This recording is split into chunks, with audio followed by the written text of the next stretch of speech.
Kami serahkan seluruh kehidupan kami ke dalam tangan-Mu Tuhan. Hari-hari kami, waktu-waktu kami, segalanya ya Tuhan, ada di dalam tangan-Mu. Kami hadir di tempat ini Tuhan Yesus, bukan karena gagah dan kekuatan kami, tapi kami rindu Tuhan rasakan jamahan-Mu. Tuhan, biar Kau yang terus beracara Tuhan di tempat ini. Roh Kudus-Mu yang menjamah setiap hati kami. Urapi hamba-Mu ini Tuhan, yang terbatas, tapi kami percaya kuasa-Mu tidak pernah terbatas Tuhan Yesus. Engkau sanggup Tuhan menyampaikan segala apapun yang Kau kehendaki dalam segala cara Tuhan Yesus. Engkau yang beracara di tempat ini. Roh Kudus, kami mohon, biar Engkau yang menjaga setiap hati kami, pikiran kami, Engkau bukakan segalanya. Biar apa yang tertutup dalam hati kami Engkau bukakan, sehingga kami bisa menerima segala hikmat yang Kau berikan pada kami.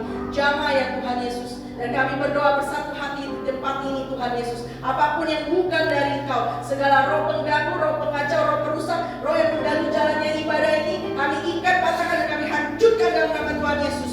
Ya Roh Kudus-Mu yang beracara di tempat ini, yang terus menjamah setiap hati kami dan terus membakar kami dengan api-Mu Tuhan Yesus, agar kami terbakar, agar segala kotoran-kotoran di dalam hidup kami pun terbakar.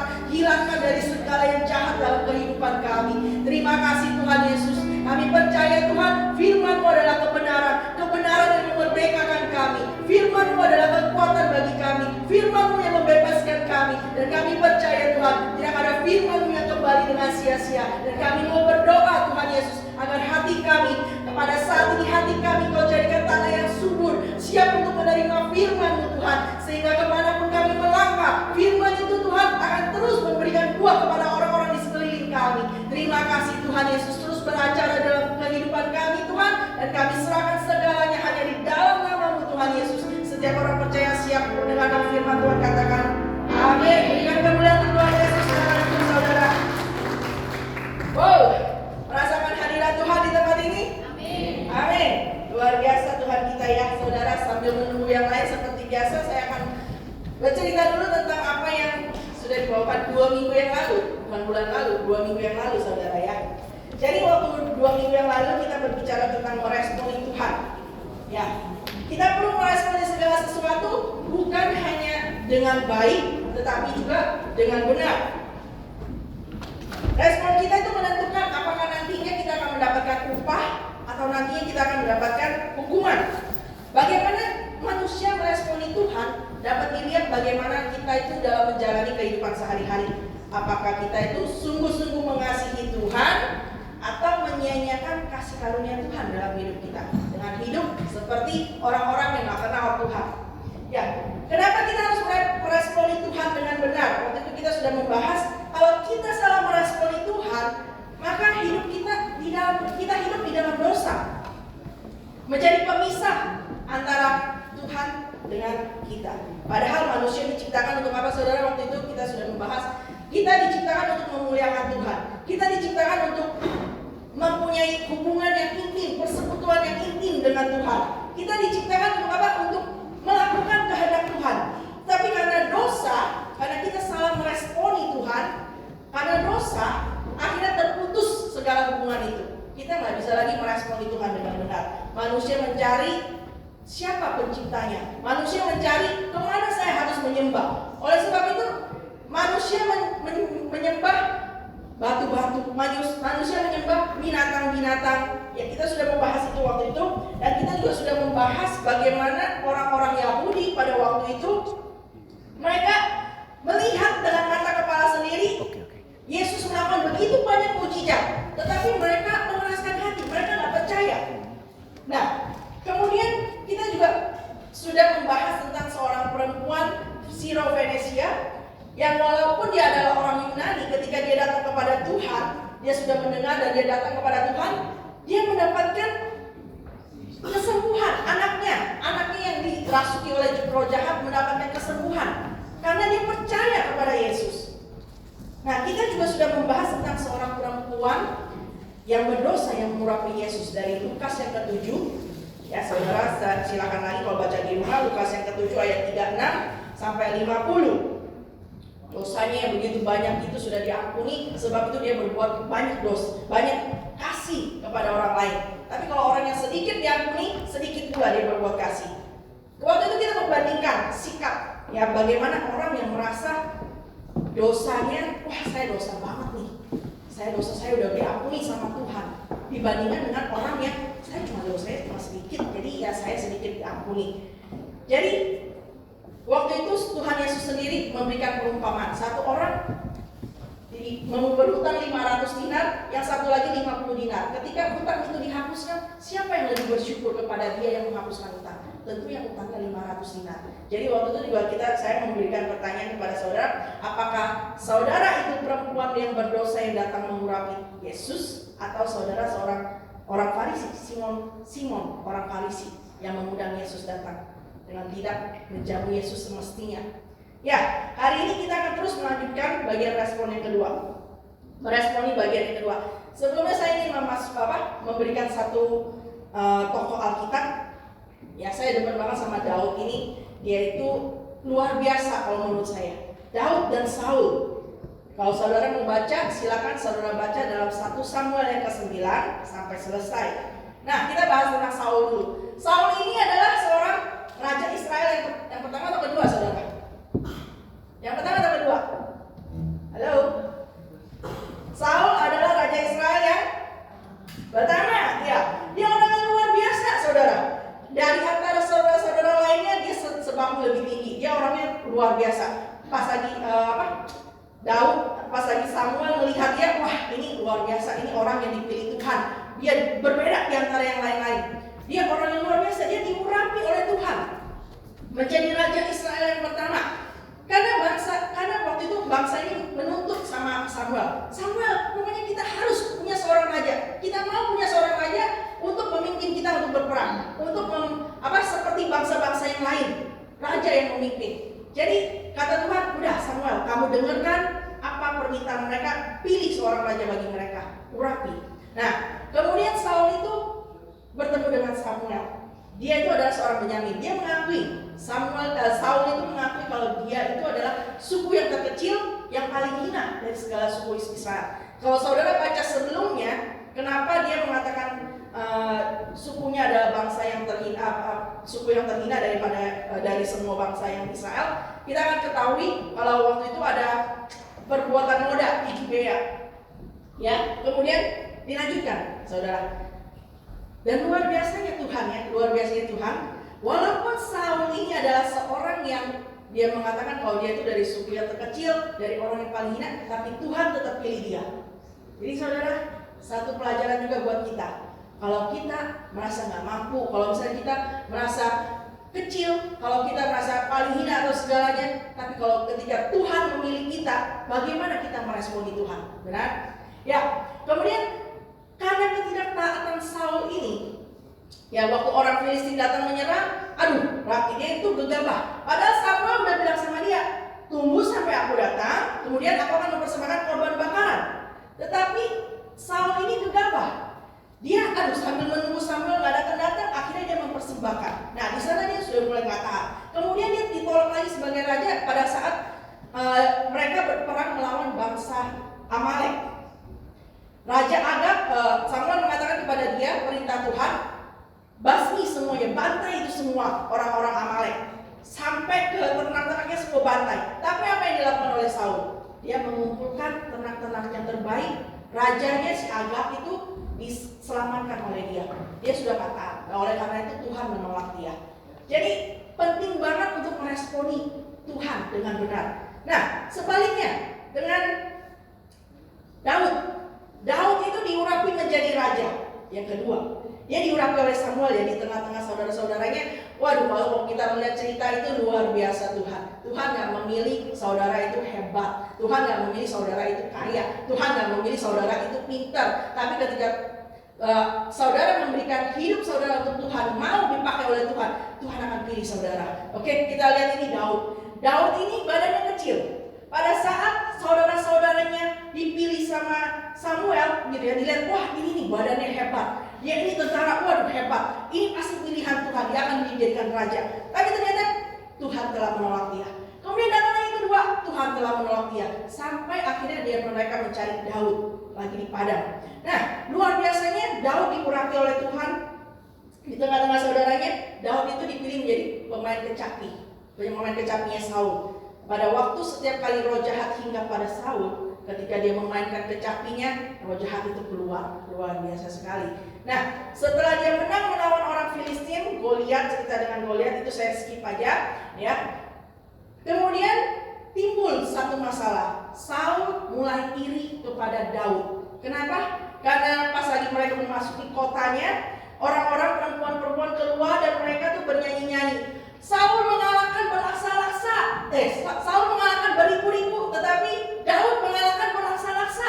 Waduh, Saul ini mulai panas hatinya. Dia bilang lama-lama kerajaan ini bisa dikasihkan ke Daud juga nih. Dia bilang, wah, jadi dia mulai menyimpan iri. Ketika dia mulai menyimpan iri, dia melakukan berbagai cara untuk menjatuhkan, untuk mematikan si Daud. Kalau kita baca, saudara, luar biasa banget, seru banget ya. Saul itu Daud lagi main kecapi. Saul itu tiba-tiba timbul jahatnya, bencinya. Dia ambil itu tombak, dia mau lempar tombak itu, dia bilang mau tancepin si Daud sampai ke dinding. 2 kali Daud itu diluputkan. Dan dia itu nggak kehabisan akal. Dia bilang dia kirim si Daud untuk maju berperang, maju di medan perang, maju di depan supaya Daud itu mati, kalah di sana. Tetapi luar biasa penyertaan Tuhan. Kemana Daud pergi diperintahkan, ketika Tuhan menyertai dia, setiap peperangan dia menangkan. Luar biasa. Ya. Terus balik lagi saudara. Dan ini yang luar biasa dari Daud yang saya pelajarin ya. Meskipun Daud itu adalah menantunya Saul, dia itu menikah dengan anaknya Saul, namanya siapa? Saudara kenal? Saudara nggak kenal sih ya. Namanya siapa? Saudara ingat? Istrinya Daud? Mikal. Ya, Mikal. Ya, walaupun dia adalah menantunya Saul, tetapi Saul itu takut dan menjadi musuhnya Daud selama hidupnya. Ya, Saul berusaha untuk melemparkan tombak lagi kepada Daud dan segalanya. Dia berusaha untuk membunuh Daud. Dan luar biasanya Daud ini saya kagumi benar-benar Daud. Dalam perseteruannya itu Daud mendapatkan 2 kali kesempatan saudara untuk bunuh Saul. Tetapi apa yang dilakukan? Yang pertama waktu di dalam gua, ketika Saul buang hajat, mereka ada di dalam gua itu, dia dengan pasukan-pasukannya. Kemudian apa yang dia lakukan? Dia nggak menjamah Saul, tetapi dia potong puncak jubahnya sebagai bukti kalau saya punya kesempatan loh untuk bunuh kamu, tapi saya enggak. Itu yang pertama. Dan yang kedua, waktu Saul sudah mendengar tentang Daud, wah ada di sini, terus dia bawa tentaranya. Mereka udah malam, jadi mereka berkemah. Mendirikan kemah, mereka berkemah. Kemudian mereka semuanya tertidur. Kenapa mereka semua tertidur? Sampai prajurit-prajuritnya semua tertidur. Karena Tuhan yang membuat mereka tidur nyenyak. Luar biasa penyertaan Tuhan buat Daud.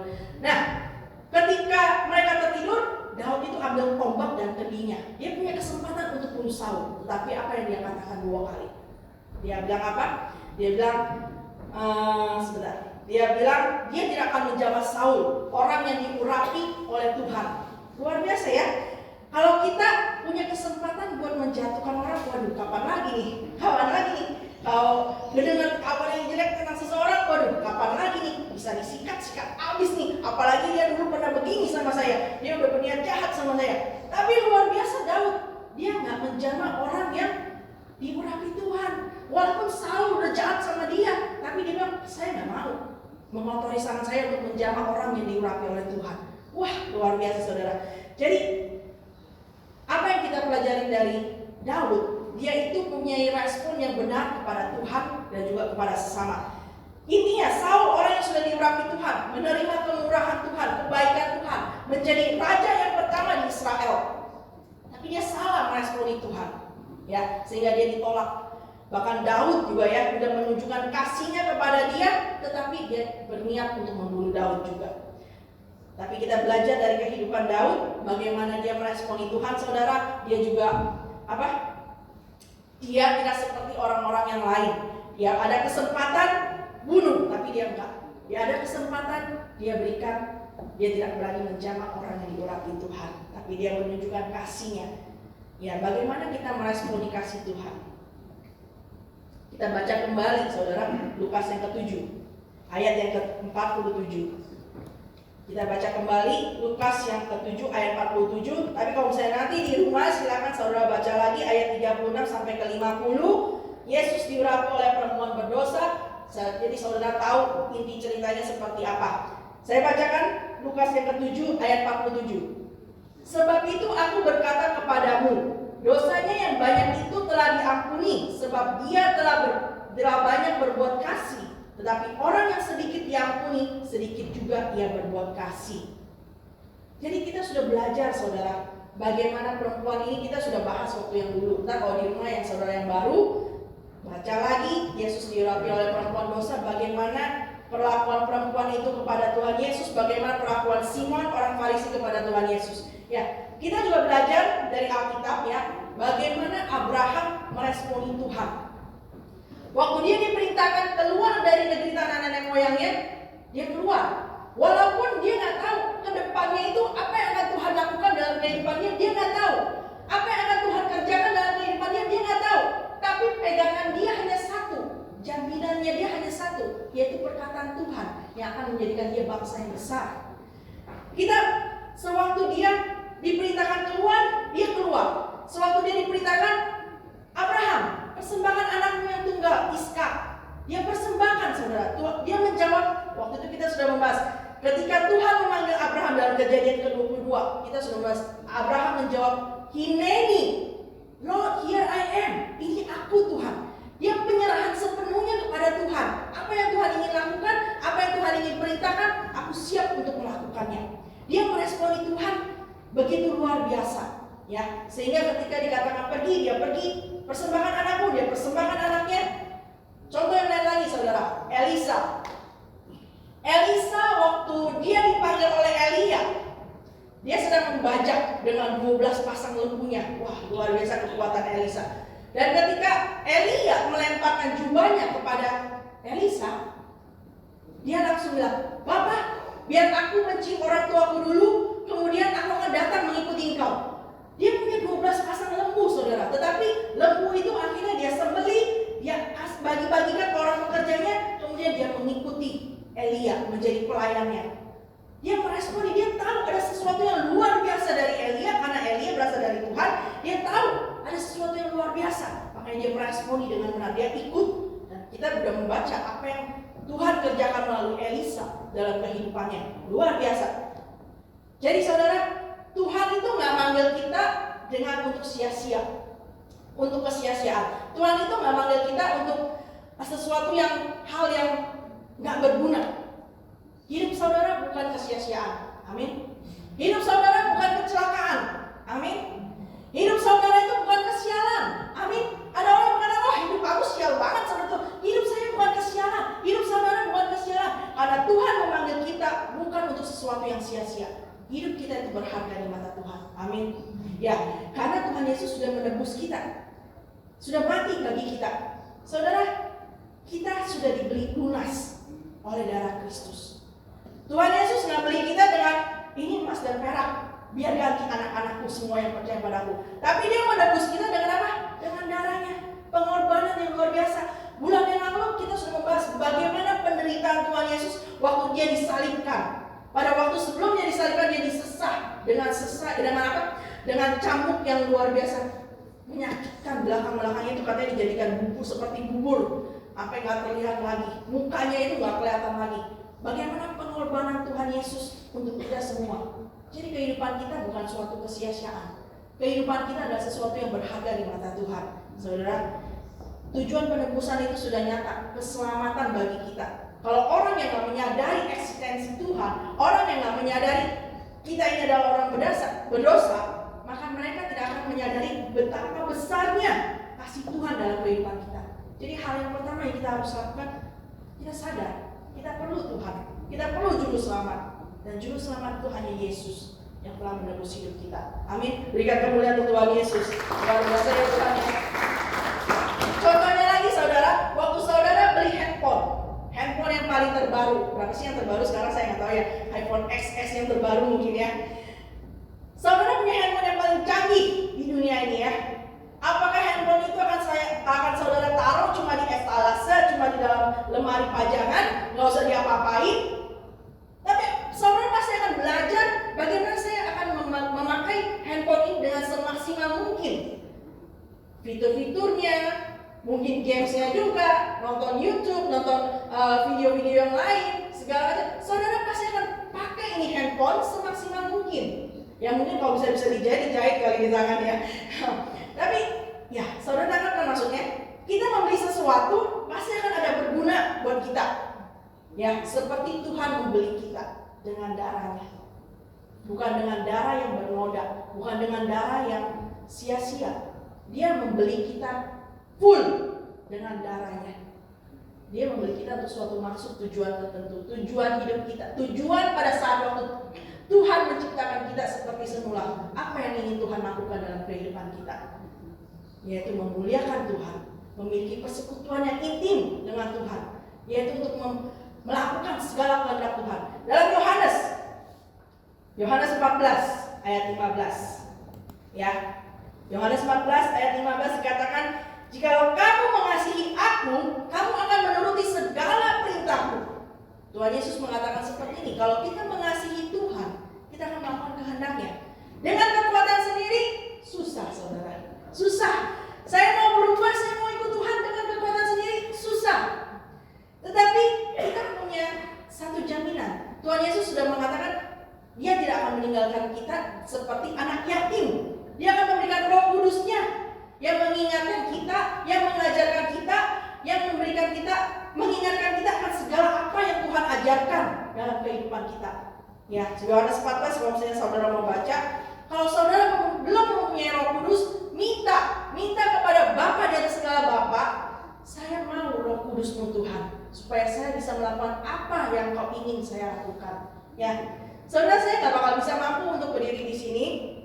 Ya, kalau bukan Tuhan yang memberikan saya kemampuan itu, saudara. Kalau ambil khotbah dari YouTube, dari buku, dari Google, gampang banget. Saya tinggal contek, berikan. Tetapi yang kita mau cari sesuatu yang beda dari apa yang di luar.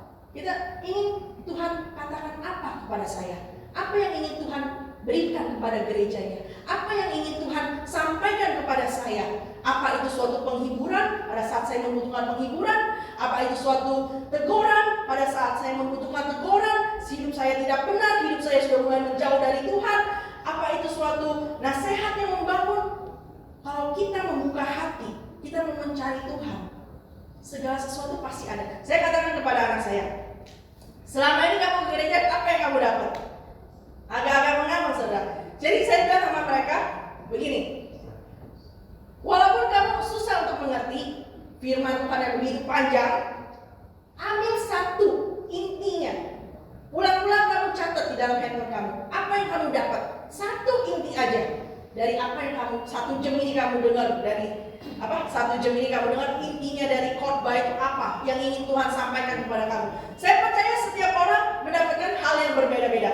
Saudara, waktu saya pernah waktu itu ke mana? Ke Kuala Lumpur lagi holiday, holiday kemana? Terus itu pulangnya mampir ke Kuala Lumpur. Di Kuala Lumpur itu satu hal yang saya ingat, hamba Tuhannya saya nggak tahu hamba Tuhannya, tapi gereja itu saya juga tahu tempatnya. Dan sampai di sana, saya cuma ingat satu hal sampai sekarang ini saya ingat. Kenapa? Tuhan menegur saya soal bangku, saudara. Soal bangku. Wah, mau ditegur Tuhan aja sampai ke Kuala Lumpur. Bayangin, saudara. Jadi waktu itu saya agak-agak kesel sih ya, karena bangku yang saya duduk diambil sama orang, didudukin sama orang, gitu. Setiap kali saya datang, waduh, ada dia lagi di bangku saya. Nah, setiap kali sama saya ngomong sama Ainuin, saudara ada yang kenal sama Ainuin di sini ya, pasti kenal, ingat ya. Saya ngomong dia, aduh, bangkunya kalau Ai datang duluan, tekin dulu dong, taruh bag atau apa. Terus kita suka ngomong-ngomong gitu ya, sampai dia bilang, udah, lain kali kamu tulis nama aja, Mila gitu di tempat duduknya itu, supaya nanti kalau lagi orang yang datang lihat ada nama, nggak usah gituin. Nah, saya udah berencana seperti itu sama dia, saudara. Saya udah ngomong sama si Janet juga, aduh, kesel banget kalau misalnya saya udah datang, tempat duduknya diambil orang. Itu berlangsung sampai beberapa minggu, sampai saya ditegur di Kuala Lumpur, jauh-jauh ke Kuala Lumpur dapat firman Tuhan yang ditegur. Dia nggak tahu menjelaskan tentang apa ya, saya lupa. Tapi kalau saya yang paling saya ingat dia bilang begini. Ada orang yang memikirkan kalau misalnya dirinya itu bangkunya punya gereja. Bangku gereja, dia duduk sana tuh kalau ada orang lain selalu yang duduk tempat dia kesel gitu. Waduh, kok ngomongnya pas banget sama saya ya. Kemudian, ya kenapa kamu, nanti dia bilang ya hamba Tuhan, dia bilang nanti saya akan buka lelang supaya itu bangkunya kamu bisa bawa pulang. Nanti kamu lain kali datang bawa lagi itu bangku. Tek gitu, sampai kena banget sih kan. Tuhan, saya datang jauh-jauh dari Australia, dari Sydney ke Kuala Lumpur mendengarkan firman Tuhan hanya untuk ditegur soal bangku. Dan kemudian setelah pulang sampai di sini, bangku saya diambil, puji Tuhan, saya cari tempat yang lain lagi, nggak ada. Jadi apa ya? Teguran-teguran Tuhan itu bisa disampaikan dengan banyak cara, saudara. Banyak cara. Dan kita mengikuti Tuhan, tentu saja kita punya banyak tantangan. Tapi bagaimana kita meresponi Tuhan? Bagaimana kita meresponi kehidupan kita di dalam Tuhan? Saudara, saya juga nggak tahu, tapi Tuhan suruh ingatkan saya untuk bersaksi pada hari ini. Makanya firman Tuhan hari ini lanjutan dari yang bulan lalu, 2 minggu yang lalu ya. Sebelum saya menerima Tuhan Yesus sebagai Tuhan dan Juru Selamat, saya datang ke gereja ini karena apa? Karena nggak ada kerjaan, saudara. Nggak ada kerjaan. Karena waktu saya baru punya anak yang kecil satu, si James, sekarang udah 19 tahun. Jadi 18 tahun yang lalu saya datang ke gereja ini. Saya datang ke gereja ini, nggak ada kerjaan. Kadang-kadang saya ke sini, kadang-kadang saya pergi ke Mary McKillop yang di North Sydney gitu. Dan setiap kali saya datang ke sini hanya dengan gerutuan, ngomel. Ini gereja apa sih? Sorry ya Om, ini gereja apa sih? Ya, dari jam 10 selesai bisa setengah 2. Selesai bisa hampir jam 2. Ini gereja apaan? Kalau saya di gereja waktu itu saya pergi ke gereja McKillop 40 menit, 35 menit selesai. Habis itu kita bisa bebas kemana-mana. Nah, tapi tetap aja seperti ada yang menarik gitu. Makanan ya. Menarik untuk datang di sini terus dan terus. Nah, makanan. Saya nggak malu untuk mengakui kalau saya datang ke sini untuk makanan. Luar biasa.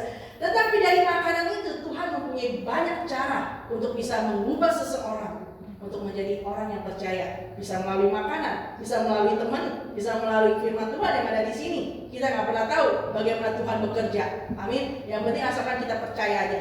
Nah, setelah menerima Tuhan pun, setelah dibaptis dengan oke, nggak ada salahnya saya dibaptis, ya. Cuma dicelupkan terus itu jadi, saya jadi orang dari yang dulu B, sekarang saya menjadi orang Kristen. Ya udah, nggak ada salahnya, gitu ya. Hidup tetap saja berjalan seperti begini. Nah, setelah itu bagaimana kita merespon hidup? Saya mempunyai pada satu titik saya itu berpikir, mengapa menjadi orang Kristen hanya seperti ini aja? Nggak ada perubahan dalam kehidupan saya. Apa bedanya saya orang Kristen dengan orang yang bukan Kristen? Nggak ada bedanya. Nah, sejak itulah saya mulai konseling sama Om. Mila, baca firman Tuhan. Baca, ngantuk Om, baca, paksakan dirimu untuk baca. Dari Matius, Markus, Lukas, Yohanes, balik lagi sampai kamu udah mengerti semuanya, balik baca, baru baca sampai ke Wahyu. Oke, saya mau belajar. Itu juga masih bolong-bolong, masih malas-males. Kemudian Mila start berdoa. Doa, suruh saya baca aja deh yang mendingan daripada doa. Saya nggak bisa doa, saudara. Satu, duduk diam misalnya, mau ngomong apa ya? Mau ngomong apa sama Tuhan Yesus? Saya nggak tahu. Ya udah Tuhan, thank you, amin, selesai. Ya, tapi bagaimana kita meresponi Tuhan dan terus berlanjut? Kita mempunyai pergumulan-pergumulan. Saya percaya saudara setelah menerima Tuhan Yesus juga mempunyai pergumulan. Masalah timbul, tekanan timbul. Pada saat itulah tekanan itu timbul, kita mempunyai dua pilihan. Apakah saya harus masuk lebih dalam lagi dalam rancangan Tuhan walaupun saya mempunyai masalah, ataukah saya harus keluar meninggalkan Tuhan dan kecewa? Saudara punya dua pilihan itu, dan saya pilih untuk masuk lebih dalam lagi. Saya punya pergumulan. Dalam pergumulan itu setiap hari saya menangis. Ngomong apa yang di dalam hati saya ngomong keluar. Saya nggak bisa doa, saudara. Yang saya tahu cuma saya ngomong, saya nangis. Apa yang mesti saya lakukan, Tuhan? Itu adalah pergumulan. Saya masuk lagi lebih dalam. Tuhan, semakin lama Tuhan membukakan, memberikan hikmat, memberikan penghiburan, memberikan segalanya. Oke, this is that I have to go. Saya harus melalui jalan ini bersama dengan Tuhan. Saya pasti bisa. Nah, itu saudara, seperti domba yang hilang, seperti domba yang bodoh gitu ya, yang belum bisa apa-apa. Setiap kali satu minggu saya bisa telepon om berapa kali. Nah, ada orang-orang yang bilang, ada orang-orang yang nggak ngerti, bilang, wah si Mila itu penjilat, si Mila itu cari muka depan om. Ya, tapi saya mau katakan kepada saudara, lihat dari perspektif saya. Pada waktu saudara haus akan firman Tuhan, saudara nggak ngerti kemana saudara mencari kalau bukan hamba Tuhan. Ya, ada gembala sidang di sini, ada objek di sini yang bisa kita minta tolong. Om, saya nggak mengerti ini. Kenapa saudara mesti cari-cari yang aneh-aneh, pendapat orang-orang yang nggak kenal firman Tuhan? Nah, jadi waktu itu saya cari siapa? Om, kok firman Tuhan yang di sini mengatakan ini dan yang di lain-lain mengatakan ini? Kenapa seperti ini, Om? Dia menjelaskan. Saya dibimbing, saudara. Saya dibimbing oleh objek, ya. Dan di sini sekarang kita punya banyak konselor. Ada Lili, ada Ibu Koni, ada Tante Ruth, ada Ibu Ruth, ya. Kita punya banyak yang bisa saudara pilih untuk bisa konseling, untuk bisa menanyakan firman Tuhan. Kita punya banyak sekarang ini, saudara bisa hubungi. Ya, terus kemudian naik tahap lagi, memasuki pelayanan. Saya waktu itu belum melayani cuma di belakang layar, menulis warta gereja. Udah berapa puluh tahun ya, belasan tahun. Menulis warta gereja, memasuki pelayanan saudara, bukan tanpa masalah, tetapi banyak rintangan. Ya, sebelum masuk pelayanan aja, sebelum ada di mimbar ini aja saudara, itu ada tantangan yang luar biasa. Antara keluar dari gereja ini atau tetap stay di gereja ini. Tapi satu hal yang Tuhan tanamkan, kalau Tuhan sudah tetapkan di sini, disinilah engkau bertumbuh, disinilah engkau menghasilkan buah, bukannya keluar. Nah, di sana saudara, saya pernah ya, saya ingat-ingat lagi, waktu saya menghadapi rintangan tantangan seperti itu, Tuhan, saya harus kemana? Tapi Tuhan bilang tetap di sini. Dan saya sempat dikucilkan oleh keluarga, sempat dikucilkan, sempat dibilang, oh kamu nggak mau ikut pindah gereja, kamu nggak loyal lah begini. Dan saya sampai didoain saudara, didoain apa? Supaya Mila jangan sampai menyembah hamba Tuhan, supaya Mila itu jangan sampai mentuhankan gembala, mentuhankan objek. Dan saya mau tanya, pernah nggak Om, kalau saya itu menyembah Om, pernah nggak saya menyembah Tante? Nah, nggak pernah saudara, tapi mereka melihat kamu itu menyembah, terlalu mengidolakan, gitu ya. Saya mau katakan saudara ya, kita bukan terikat pada gereja, kita bukan terikat pada hamba Tuhan, oke? Kita terikat pada Tuhan yang menempatkan kita di tempat ini. Ya saudara, kita bukan melayani hamba Tuhan, kita bukan melayani gereja, tapi kita melayani Tuhan yang menempatkan kita di sini. Ada perbedaan saudara. Kalau misalnya ada orang bilang, oh kamu terikat nih di Elohim segala macam. Saya nggak terikat sama Elohim, saya nggak terikat sama objek atau tante langit. Saya nggak terikat, tapi saya terikat pada Tuhan yang menempatkan saya di sini. Di mana Tuhan tempatkan, disitulah kita menghasilkan buah, disitulah kita bekerja. Mungkin saudara bilang, gereja ini begini aja. Apa yang bisa kamu lakukan untuk gereja ini supaya gereja ini bertumbuh? Apa yang bisa kamu lakukan untuk gereja ini supaya gereja ini berkembang? Itu maksud dan tujuan Tuhan tempatkan kamu di sini. Jadi jangan saudara bilang, udahlah, gak ada apa-apanya gereja ini, saya pergi aja. Think again. Tanya Tuhan lagi, apa kehendak Tuhan tempatkan saudara di sini? Apa kehendak Tuhan untuk membawa saudara ada di tempat ini? Apa tujuan Tuhan? Itu yang kita pikirkan. Sekali lagi saudara, kita gak terikat pada gereja, kita gak terikat pada hamba Tuhan, tapi kita terikat pada Tuhan yang menempatkan kita di sini. Amin. Jadi waktu kita meresponi Tuhan, jangan sampai kita cuma begitu saja ke gereja, ya karena kadang ada kerjaan, seperti saya dulu ke gereja karena saya nggak ada kerjaan. Tapi kita benar-benar, Tuhan, apa yang ingin Tuhan kerjakan? Kenapa Tuhan bawa saya ke sini? Kenapa Tuhan membawa saya untuk mendengarkan firman ini? Apa yang ingin Tuhan sampaikan kepada saya secara pribadi? Itu yang kita ambil saudara.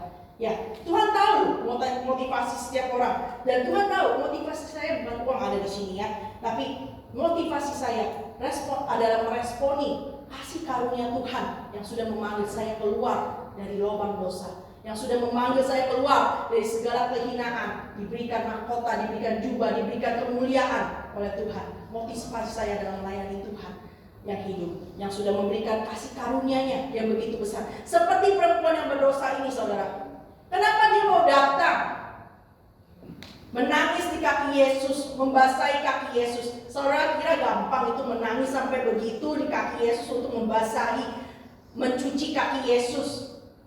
Itu memerlukan suatu pengorbanan, perjuangan, menangis loh saudara. Dan kalau kita menangis bikin-bikin itu gampang, susah. Tapi pada saat kita menangis karena kasih karunia Tuhan yang udah begitu besar yang kita terima, saya percaya perempuan itu nggak faking, nggak memasukkan tangisan air matanya. Dia menangis karena dia tahu dirinya adalah orang yang berdosa. Dia perlu Tuhan. Dia berhadapan langsung dengan Tuhan Yesus. Dia menangis. Pada saat kita berdoa, saudara, waktu kita benar-benar penuh dengan penyerahan, kita juga bisa menangis. Tuhan, saya ini begitu berdosa, tapi kok Tuhan mau loh terima saya. Tuhan mau mengasihi saya. Tuhan mau memberkati saya. Tuhan mau memulihkan hidup saya. Begitu besar kasih Tuhan. Saya percaya perempuan itu menangis bukan karena dia membuat-buat, tapi dia menangis dengan sungguh-sungguh dari hati dia, karena begitu besar kasih Tuhan. Ya, kemudian dia bukan hanya menangis, tapi dia juga menyeka dengan mahkotanya, dengan rambutnya. Rambut itu adalah mahkota yang indah, tapi dia pakai rambutnya ini untuk menyeka kakinya Yesus. Kemudian dia meminyaki, memberikan persembahan kepada Yesus yang terbaik, yaitu hidup kita, saudara.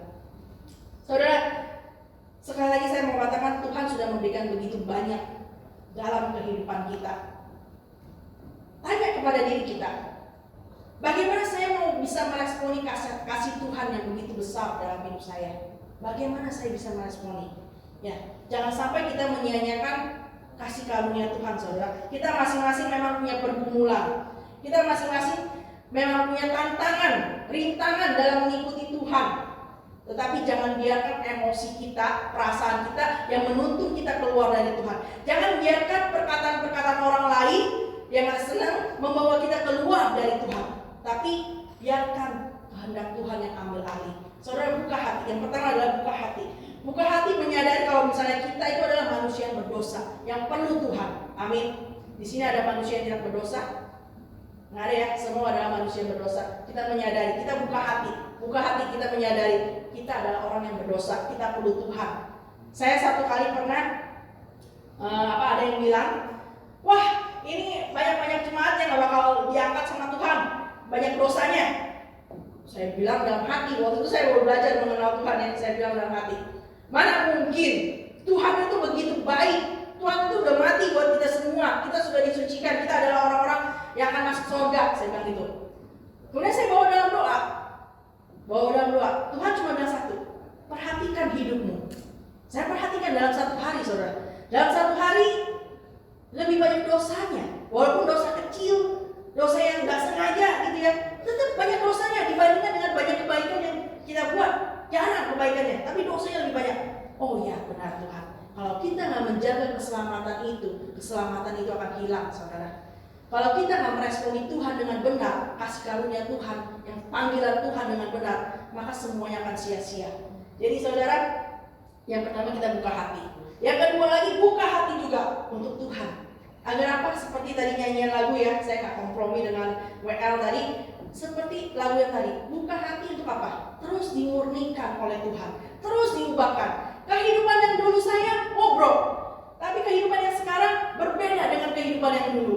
Karena apa? Tuhan terus memurnikan, Tuhan terus memulihkan kehidupan kita. Apa yang salah Tuhan berikan teguran, apa yang tidak benar Tuhan akan bangun, akan tegur kita. Segala motivasi yang gak benar Tuhan akan ubahkan, tunjukkan.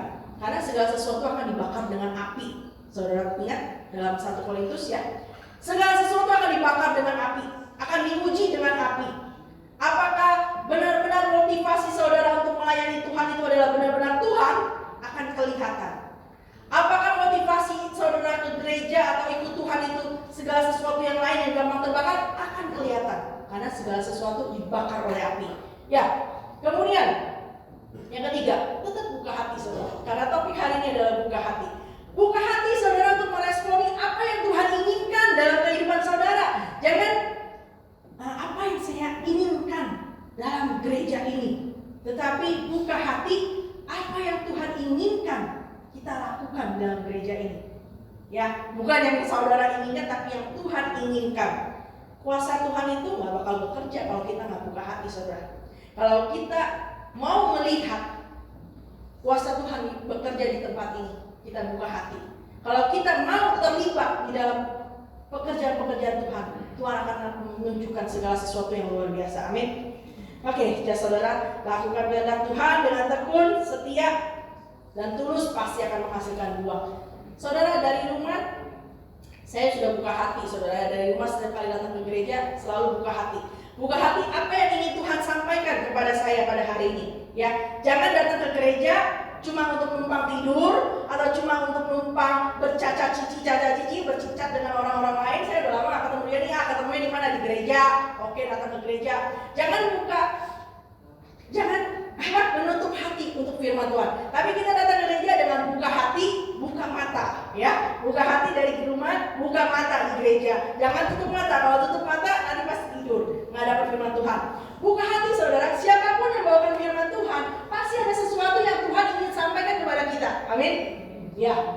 Entah itu teguran, entah itu penghiburan buat kita nggak tahu. Pasti Tuhan akan menyampaikan sesuatu pada kita. Jangan dilihat orangnya, saudara. Karena kalau misalnya ngeliat saya gitu, waduh dia lagi. Nah, kalau tiba-tiba saudara bilang, waduh dia lagi, udah hati saudara itu udah ketutup. Apa yang di firman Tuhan disampaikan, sekuat apapun firman Tuhan yang disampaikan, sebagus apapun khotbah yang disampaikan, itu nggak bakal masuk dalam hati saudara. Yang saudara ingat itu apa? Aduh dia lagi. Karena saudara menutup hati, ya. Jadi jangan buka hati untuk dengan khotbah yang hanya untuk berkat. Bagaimana ya kita diberkati oleh Tuhan supaya kita menjadi orang yang cepat kaya? Waduh, langsung pasang telinga, kenceng dari telinga, radarnya langsung naik. Tapi kalau misalnya waktu teguran firman Tuhan, sayang itu anak hari ini nggak datang. Ini teguran firman Tuhan cocok banget nih buat dia nih. Aduh, dia nggak datang lagi hari ini. Waduh, ntar suruh dia dengerin rekamannya, ya. Jangan, jadi kita dengarkan. Inilah kenapa banyak orang datang ke gereja nggak bertumbuh, karena firman Tuhan yang dibawakan, pas tegurannya buat dia, nggak pernah buat saya, selalu teguran buat orang lain. Ya, jangan. Nah, jadi saudara, langkah awal bagi kita untuk bisa meresponi Tuhan pada hari ini yang ingin saya sharing adalah kita membuka hati, ya. Buka hati bukan hanya untuk menerima berkat. Berkat itu menyusul. Ketika kita mencari Tuhan, Matius yang ke-6 ayat 33, carilah dulu kerajaan Allah dan kebenarannya, maka semuanya akan ditambahkan kepadamu. Ya, jadi berkat itu belakangan. Kita melayani Tuhan di sini bukan karena berkat, bukan karena saya berdiri di mimbar ini, saya mengerjakan A, mengerjakan B, saya memain musik atau apapun, nanti Tuhan akan balas saya begitu banyak. Bukan, saudara. Kita melayani Tuhan karena kita sudah menerima begitu banyak dari Tuhan. Amin. Karena kasih Tuhan sudah begitu luar biasa dalam kehidupan kita. Amin. Karena kita sudah tahu apa yang Tuhan kerjakan dalam kehidupan kita luar biasa. Jadi saudara, hari ini saya ingin saudara pulang membawa satu perenungan. Tuhan sudah begitu baik kepada saya. Apa yang bisa saya lakukan untuk membalas segala kebaikan Tuhan? Saudara pulang membawa suatu perenungan. Saudara renungkan sebelum tidur, saudara renungkan pada waktu besok, saudara renungkan lagi minggu depan. Ya, Tuhan sudah banyak berbuat baik, berbuat hal yang luar biasa. Saya sudah selama ini ikut Tuhan, saya sudah melihat pekerjaan-pekerjaan Tuhan yang luar biasa. Apa yang bisa saya lakukan untuk meresponi Tuhan? Apa yang bisa saya lakukan untuk membalas segala kebaikan Tuhan? Apa yang Tuhan inginkan dalam kehidupan saya? Jadi saudara, kita pulang ya membawa suatu perenungan ini. Jangan sampai firman Tuhan kita buang begitu saja. Tapi saudara, ada dalam ini kita sendiri loh, saudara. Saudara yang mendengarkan firman Tuhan yang menentukan apakah hati kita ini adalah pinggiran jalan di mana benih itu dibuang di pinggiran jalan, atau hati kita ini adalah tanah yang berbatu-batu, ataukah hati kita ini adalah semak yang belukar, ataukah hati kita ini adalah tanah yang baik? Saudara yang menentukan. Firman Tuhan tetap diberikan, tapi bagaimana saudara menangkapnya, bagaimana saudara menyimpannya, itu yang akan menjadi bagaimana ke depannya itu seperti apa, bagaimana kita meresponi firman Tuhan. Dalam Matius yang ke-13 itu saudara kamu baca ya. Jadi hari ini mari kita tundukkan kepala dan berdoa. Terima kasih Tuhan Yesus. Terima kasih Tuhan, kuasa kasih-Mu begitu luar biasa Tuhan. Kami telah mendengarkan begitu besar Tuhan Yesus, begitu ajaib Engkau dalam kehidupan setiap anak-anak-Mu Tuhan. Apa yang Kau sanggup lakukan pada Abraham, karena dia meresponi Engkau dengan benar Tuhan, sungguh luar biasa. Apa yang Kau kerjakan dalam kehidupan Elisa ketika dia meresponi Engkau dengan benar, sungguh luar biasa. Kami mau belajar Tuhan Yesus seperti perempuan yang berdosa yang datang kepadamu. Kami tahu Tuhan kehidupan kami. Kami ingat Tuhan Yesus, kami adalah orang-orang yang berdosa. Tapi karena kasih karunia-Mu, Engkau yang menyucikan kami. Engkau yang mengampuni segala dosa dan kesalahan kami. Segala dosa itu Kau buang jauh-jauh Tuhan. Bahkan Kau tidak ingat lagi Tuhan Yesus. Terima kasih Tuhan. Hari ini kami mau meresponi Engkau dengan benar ya Tuhan Yesus. Kami mau memberikan seluruh hidup kami ke dalam tangan-Mu yang Maha Kudus. Terima kasih Tuhan Yesus.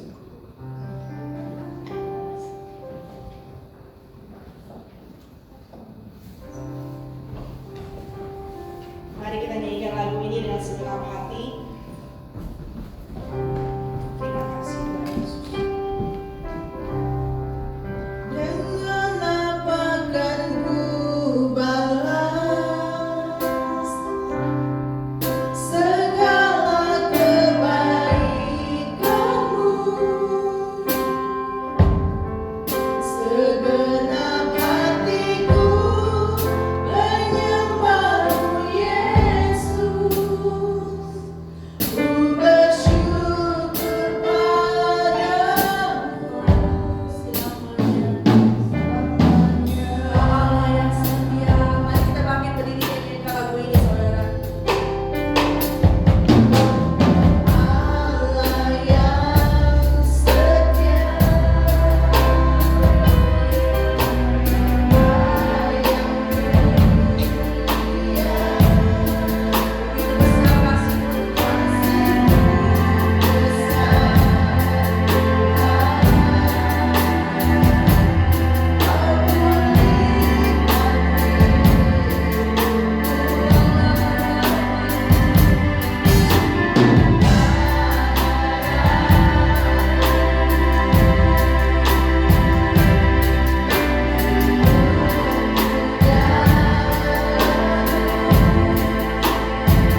kehidupan ini tidak lagi menjadi sama seperti yang dulu, tapi kehidupan ini adalah kehidupan yang baru di dalam Engkau Tuhan. Jamah Tuhan, biar setiap anak-anakmu ini menerima kasih karunia-Mu yang luar biasa Tuhan. Buka hati kami untuk meresponi Engkau Tuhan Yesus. Buka hati kami supaya kami bisa melihat apa kehendak-Mu di dalam kehidupan kami. Terima kasih Tuhan Yesus, Engkau pakai Tuhan setiap kami pribadi demi pribadi. Kami percaya Tuhan, di mana Engkau tempatkan kami pasti akan menghasilkan buah. Di mana Engkau tempatkan kami akan menjadi berkat bagi orang-orang sekeliling kami. Di mana Engkau tempatkan kami, Engkau akan beracara luar biasa di dalam kehidupan kami, sehingga orang-orang melihat bahwa Engkau ada di dalam kehidupan kami. Terima kasih Tuhan Yesus, jamah setiap kami Tuhan, jamah setiap kami, agar kami meresponi Engkau dengan benar Tuhan Yesus. Kami mau bersatu hati berdoa Tuhan untuk gereja-Mu ini Tuhan Yesus. Engkau yang pakai gereja-Mu ini Tuhan untuk memuliakan nama-Mu lebih lagi Tuhan. Lebih banyak lagi orang-orang yang haus dan lapar dengan Engkau, yang datang ke tempat ini Tuhan, yang mau mencari Engkau, yang hidup yang mau diubahkan oleh Engkau. Engkau pakai hamba Tuhan di tempat ini. Engkau pakai objek dan keluarganya Tuhan. Engkau pakai mereka, berikan mereka kekuatan kesehatan tubuh yang sempurna, sehingga mereka Tuhan bisa melayani jemaat-jemaat-Mu di tempat ini yang datang mencari Engkau Tuhan. Sehingga mereka bisa diberikan karunia untuk mendidik anak-anak-Mu Tuhan yang Kau percayakan kepada mereka.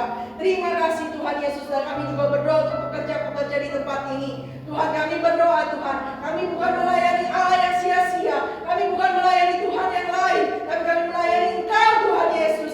Kami melayani Engkau Allah yang hidup di dalam kami, yang telah menebus hidup kami dari lubang dosa dan lubang maut. Kami telah diberikan kehidupan yang baru. Kami melayani Engkau bukan karena kami hebat, bukan karena kami kuat, tapi karena Engkau yang memampukan kami melakukan segala sesuatu. Dan kami mau berdoa Tuhan, untuk anak-anak-Mu yang lain juga Tuhan Yesus, Engkau berikan Tuhan, buka hati ke setiap kami Tuhan Yesus, supaya kami tahu karunia talenta apa yang Kau berikan ke dalam kehidupan kami, sehingga kami tidak hanya diam saja Tuhan, tapi kami mau bangkit untuk melayani Engkau Tuhan. Segala sesuatu yang kami bisa lakukan untuk Engkau, biar Engkau pakai kehidupan kami. Engkau yang tahu Tuhan segala kekurangan kami, segala kelebihan kami. Engkau yang pakai kami sesuai apa yang Kau mau Tuhan Yesus.